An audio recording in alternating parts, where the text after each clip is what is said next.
En el nombre del Padre, y del Hijo, y del Espíritu Santo. Amén. Escuchemos el Evangelio según San Marcos.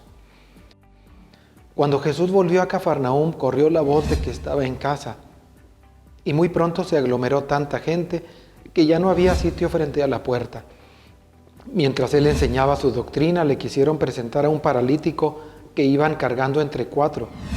Pero como no podían acercarse a Jesús por la cantidad de gente, quitaron parte del techo encima de donde estaba Jesús y por el agujero bajaron al enfermo en una camilla.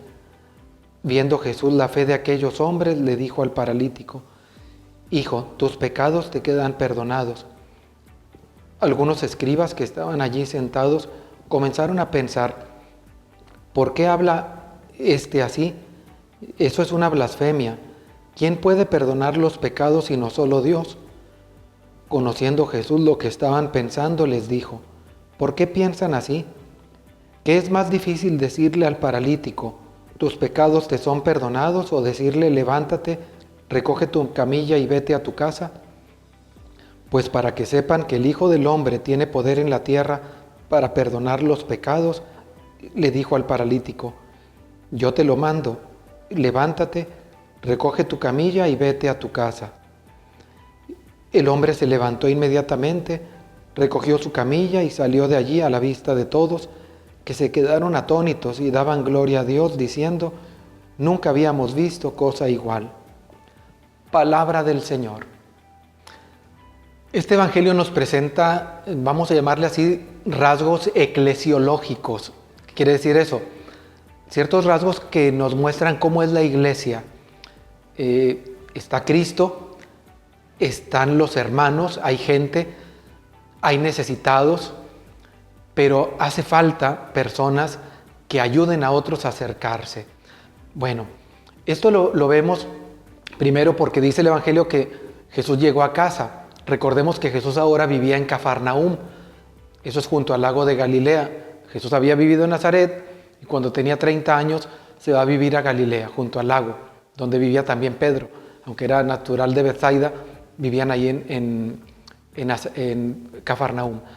Lo interesante está en esto: la gente se entera que está en casa y todos van. Hay uno que no puede ir por su propio pie, porque está paralítico, está en camilla. Pero hay algunos amigos, atención a esto, amigos que lo acercan. Qué bonito es esto, porque por eso le llamo rasgos eclesiológicos. Dentro de nuestra comunidad hay personas que por sí mismas no se van a acercar a Cristo, no se van a acercar a misa, están de alguna manera incapacitados, sea por su enfermedad, sea porque tienen prejuicios con respecto a la iglesia, por circunstancias, por lo que sea, no importa. Y tenemos dentro de la iglesia personas que no pueden acercarse por su propio pie por esas razones. Pero lo bonito es que hay quienes invitan a otros a acercarte, que te dicen: acompáñame a misa, acompáñame a un retiro, o te empiezan a hablar sutilmente de la palabra de Dios. Esas personas son como estos 4 que acercaron al amigo paralítico, querían hacerle el bien. Yo aprovecho para decirte, sobre todo a los jóvenes, el verdadero amigo te va a acercar a Cristo, no te va a alejar. Porque a veces decimos: es que mis amigos me invitaron a una fiesta donde iba a haber droga. Esos no son amigos, no son amigos. ¿Cómo puedes considerar amigo a una persona que te va a llevar a hacerte daño? Que hay droga, te invitan a fumar, te invitan a tomar, te invitan a hacer cosas que son nocivas para tu vida. El verdadero amigo te acerca a Cristo, como estos. Lo acercan, no nos dicen los nombres, solamente que eran 4. Y cuando encuentran dificultades, porque estaba tan lleno que no podían entrar con él, llevaban en una camilla, ¿cómo iban a entrar si estaba todo aglomerado? Recordemos que eran casas chiquitas, eran calles chiquitas, que muy fácilmente se llenaba muy fácilmente se llenaban. Pero alguien es creativo. Vamos a quitar parte del techo, que eran casas que se abrían, el techo se abría, eran resistentes, pero no eran de concreto, no se agarraron con un mazo a darle ahí, sino que era un tipo de teja, carrizo, alguna cosa así, que podían abrirse para ventilarse, porque las casas esas no tenían muchas ventanas, Las ventanas eran pequeñas. Entonces la abren y por ahí mero. Implica esfuerzo, implica creatividad. Tuvieron que ir alguno por una soga, otro subirse, todo esto, ya te diste cuenta de todo lo que implicaba. Implica mucho esfuerzo, implica creatividad. Esta es la creatividad que debemos de tener en la iglesia para acercar a otros hermanos a Cristo. No enojarnos porque no quieren venir.